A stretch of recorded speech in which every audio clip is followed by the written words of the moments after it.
Good morning बच्चों। हमारा आज का काम, आज आपके लिए ले गए हैं प्रश्न उत्तर। ठीक है, तो ये देखिए, इससे आप पहला प्रश्न बनाएंगे। ठीक है, ये पहला प्रश्न आपका बन जाएगा। क्या है पहला प्रश्न? माशा अल्लाह, ये घंटियाँ कितनी सुंदर हैं, तुमने खुद बनाई हैं? बादशाह अकबर ने यह बात किस लिए कही होगी? अब तक आपने पाठ कई बार पढ़ लिया होगा, ऐसे मैं आपसे आशा करती हूँ। अब इसमें ऑप्शन दिए गए हैं। क, केशव के काम की तारीफ में। ख, यह जानने के लिए कि घंटियाँ कितनी सुंदर हैं। ग, केशव से बातचीत शुरू करने के लिए। घ, घंटियाँ किसने बनाई यह जानने के लिए। अगला है, क्योंकि उन्हें यकीन नहीं था कि 10 साल का बच्चा केशव इतनी सुंदर घंटियाँ बना सकता है।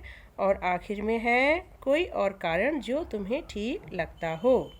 तो बच्चों इसका आंसर आप लिखेंगे, क्योंकि उन्हें यकीन नहीं था कि 10 साल का बच्चा केशव इतनी सुंदर घंटियाँ बना सकता है। यानी आप प्रश्न लिखेंगे, सारे ऑप्शन लिखेंगे और इस पर आप राइट लगाएंगे। ठीक है, अगला देखिए। अगला है, केशव पत्थर पर घंटियां तथा कड़ियां तराश रहा था। उसके द्वारा तराशी जा रही घंटियों कड़ियों का चित्र अपनी कॉपी पर बनाओ। तुम्हें क्या कोई खास इमारत याद आ रही है जिसमें नक्काशी की गई हो? संभव हो तो उसकी तस्वीर चिपकाओ। यहाँ पर आपके पास 2-3 ऑप्शन है, या तो आप तस्वीर चिपकाइए, या आपको इस तरह की कोई इमारत आप पूछ लीजिए, अपने पेरेंट्स से पूछ सकते हैं, किसी किताब का सहारा ले सकते हैं। ठीक है, उसको भी बना सकते हैं आप। और नहीं तो आप सिंपल कड़ियों और घंटियों की तस्वीरें आप कॉपी पर ड्रॉ कर सकते हो। शायद किताब से भी आपको इसकी हेल्प मिल जाएगी। ठीक है, और अगला है आपके लिए मौखिक प्रश्न है।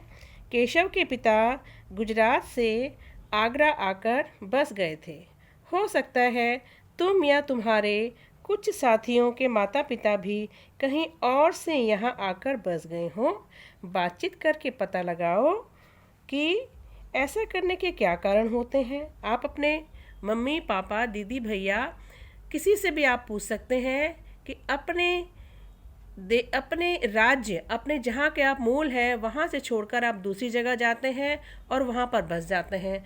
आपकी क्लास में भी बहुत से ऐसे बच्चे हैं जिनके पेरेंट्स किसी भी नौकरी की तलाश में यहाँ पर आए और यहीं के होके रह गए, यहीं पर उन्होंने अपने घर बना लिया और यहीं पर वो बस गए हैं। तो इसको थोड़ा बातचीत करके आप समझिए, ये आपको लिखना नहीं है, ये आपके लिए मौखिक एक प्रश्न है। ठीक है, तो आपको लिखने का कितना हुआ? अभी सिर्फ एक ही प्रश्न आपका हुआ है।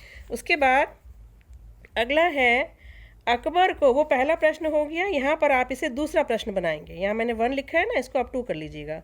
अकबर को पहरेदार की दखल अंदाजी अच्छी क्यों नहीं लगी?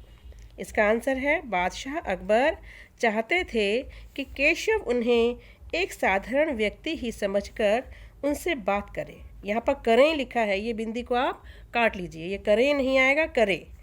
उन्हें अपने हुनर के बारे में बताए। अकबर को उससे बातें करने में आनंद आ रहा था, इसलिए उन्हें पहरेदार की दखल अंदाजी अच्छी नहीं लगी। ठीक है बच्चों, फिर है, लगता है कोई बहुत बड़ा आदमी है। यहाँ पर बड़े आदमी से केशव का क्या मतलब है? उत्तर है, यहाँ पर बड़े आदमी से केशव का मतलब बड़े पद अथवा अमीर तथा प्रभावशाली आदमी से है। अगला प्रश्न है, खरगोश सी कातर आँखें। पशु पक्षियों की तुलना करते हुए और भी बहुत सी बातें कही जाती हैं, जैसे हिरन जैसी चाल। ऐसे ही कुछ उदाहरण आप भी लिखो। बच्चों इसका उत्तर है, लोमड़ी जैसी चालाक, घोड़े जैसा अड़ियल, कोयल जैसी मीठी बोली, हाथी जैसी चाल, गाय जैसी सीधी और गधे की तरह मूर्ख। तो ये रहा आपका आज का काम। इसे सफाई से लिखिए और आप याद भी करिए। ठीक है बच्चों, चलिए ओके।